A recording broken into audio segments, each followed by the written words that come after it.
This is my sister, Janet. This is my sister, Janet. This is my sister, Janet. This is my sister, Janet. Next question is, given an utterance, can you put word group boundaries anywhere you like? And the answer is no. For example, if I take this sentence,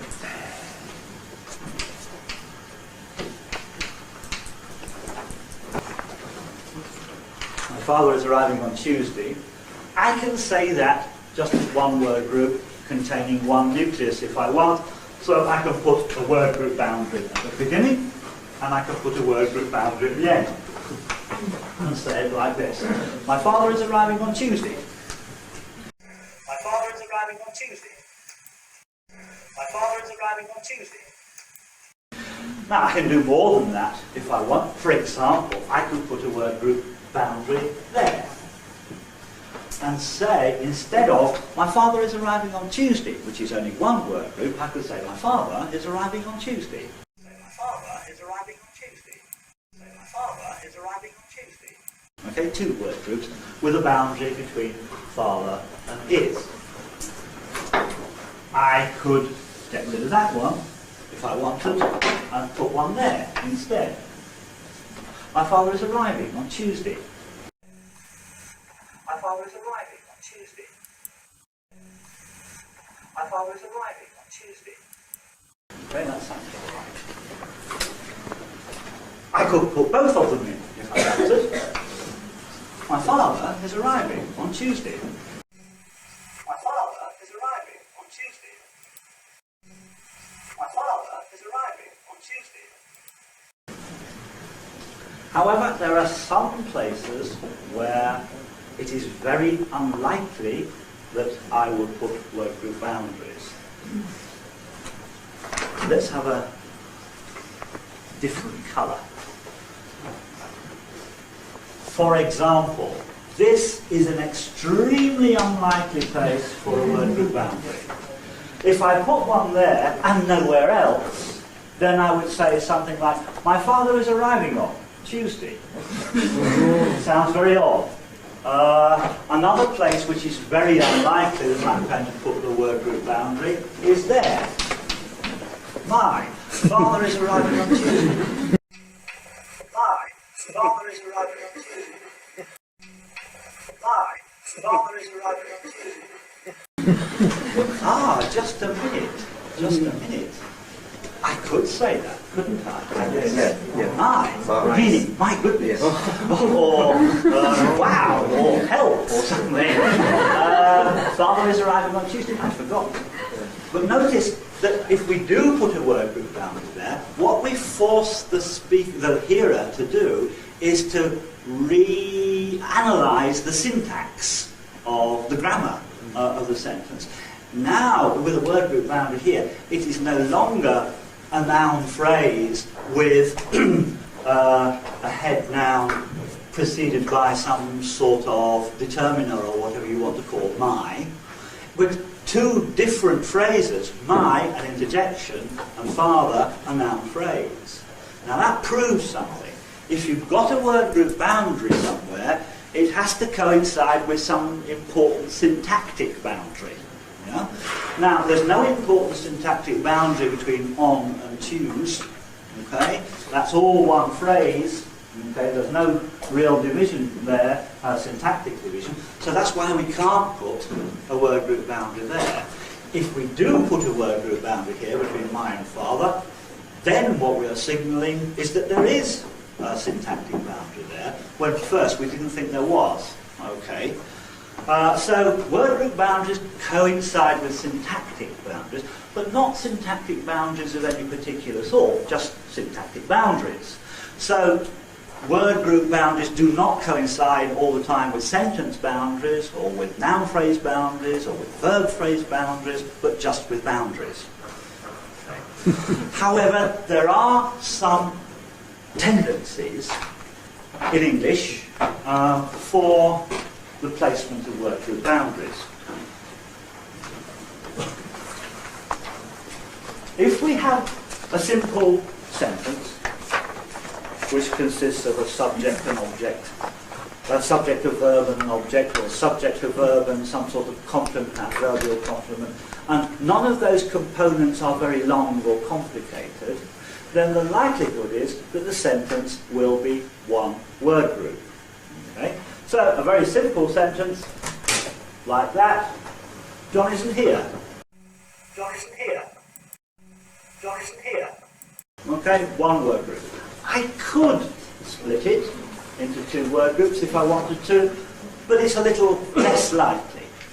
However, if I make one of the components of that sentence, say the noun, phrase, subject, which is John, more complicated, longer, by adding words to it, then the likelihood is that I will split that long, complicated component off from the rest of the sentence and give it a word group of its own. So, if we go back to that sentence, where now the noun, phrase, subject of the sentence is John's friend's uncle's raincoat rather than John, it's more likely that I will have two word groups. So John isn't here with one word group, but more likely something like John's friend's uncle's raincoat isn't here. John's friend's uncle's raincoat isn't here. John's friend's uncle's raincoat isn't here. Okay. Here's another fairly simple sentence which consists of a noun, phrase, subject, I, a verb, phrase, opened the door slowly. The door is a noun phrase object, and slowly is an adverbial phrase. I opened the door slowly. I opened the door slowly. I opened the door slowly. If I make that adverbial phrase more complicated, longer, by adding words to it, changing it around a bit, then it's likely that I'm going to split that off and give it a separate word group of its own. So in that sentence, I opened the door in as slow and careful a way as possible. I opened the door in as slow and careful a way as possible. I opened the door in as slow and careful a way as possible. It's likely to have a separate word group of its own. Not guaranteed, but likely. And here's another example. I gave the book to Mary. Fairly simple sentence. Noun, phrase, subject, I. Verb phrase, gave the book to Mary. The book is a noun phrase object, and to Mary is a prepositional phrase, shall we say. That's fairly simple structure. I gave the book to Mary. I gave the book to Mary. I gave the book to Mary. If I make to Mary more complicated by making it longer and having more words in it, then we might come up with something like this. I gave the book to the girl with the green dress and long red hair. I gave the book to the girl with the green dress and long red hair. I gave the book to the girl with the green dress and long red hair. Okay, it's more likely that I will have two word groups in that and split the complicated bit off from the rest. Now, apart from those general principles of simple structures tending to have one word group, some component of the structure gets more complicated, then that will probably have a word group of its own. There are some tendencies in English for word group boundary placement which may be different from the tendencies in your languages. For example, if we have a sentence which contains a vocative. A vocative is a word which directly addresses the speaker that you're talking to. So words like sir, madam, Fred. Final vocatives in English, what I mean by final vocatives is vocatives that come at the end of what you're saying to the person, tend not to have a word group of their own. There tends not to be a word group boundary between the vocative and what you're saying to that person. So that sentence, very unlikely that an native English speaker would put a word group boundary between me and sir. Much more likely to say, would you mind coming with me, sir? And similarly, how are you, Fred? How are you, Fred? How are you, Fred? would be two word groups. However, if you put the vocative at the beginning, then you sometimes do, sometimes don't have a separate word group for it. So it's possible to have a separate word group in that because the vocative is before the rest of the sentence. And you can say, Mary, I want to talk to you. Mary, I want to talk to you. Mary, I want to talk to you. You could say, Mary, I want to talk to you. Mary, I want to talk to you. Mary, I want to talk to you. With only one word group, you have a choice there. Another fairly strong tendency in English, it concerns what we might call reporting phrases. Phrases like he said, she answered, they screamed, or whatever. Where you have a bit of reported speech and a reporting phrase. Now, reporting phrases, if they're final, tend, again, to be part of the same word group as what went before. So not to be split off from the rest of the utterance by putting a word group boundary there. So, wait for us, they shouted. Wait for us, they shouted. Wait for us, they shouted. Not wait for us, they shouted. No? That would be two word groups, but much more likely with one word group. And I'm very sorry, said the teacher. I'm very sorry, said the teacher. I'm very sorry, said the teacher. Not I'm very sorry, said the teacher. Initial reporting phrases, however, again you've got a choice.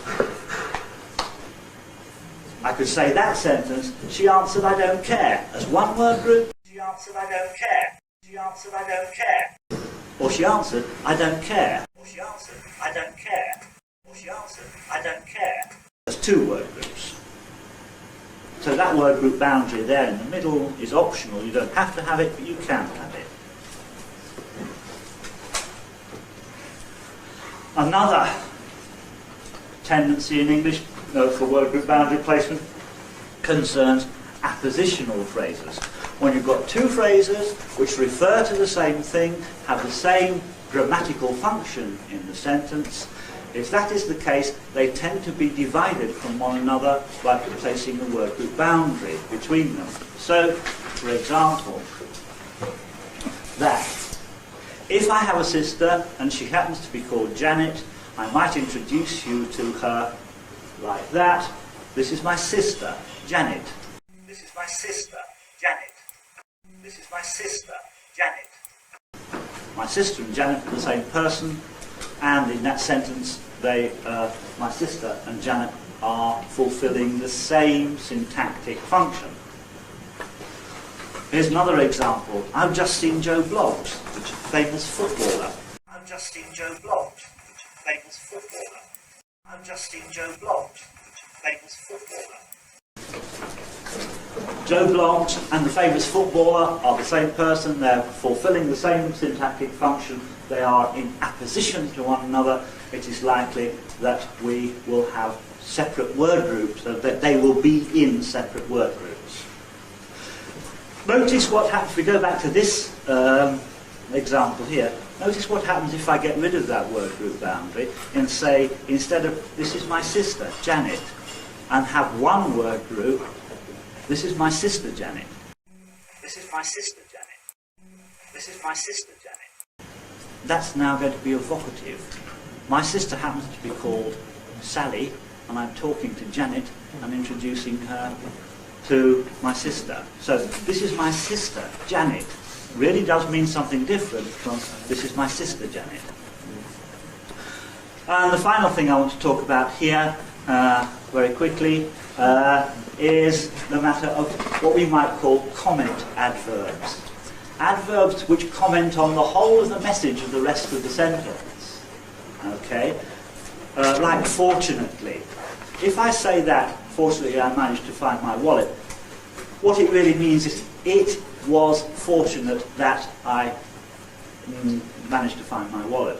Now, if that is the case, when these comment adverbs are initial, we tend to split them off with their own word group. So fortunately, I managed to find my wallet. Fortunately, I managed to find my wallet. Fortunately, I managed to find my wallet. Consequently, he was completely confused. Consequently, he was completely confused. Consequently, he was completely confused. Reasonably, she didn't want to wait that long. Reasonably, she didn't want to wait that long.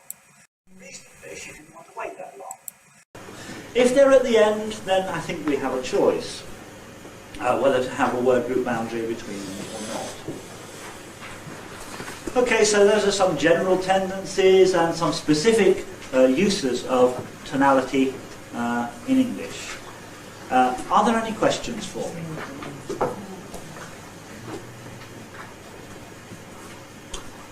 Okay, that is the end of the lecture. Thank you.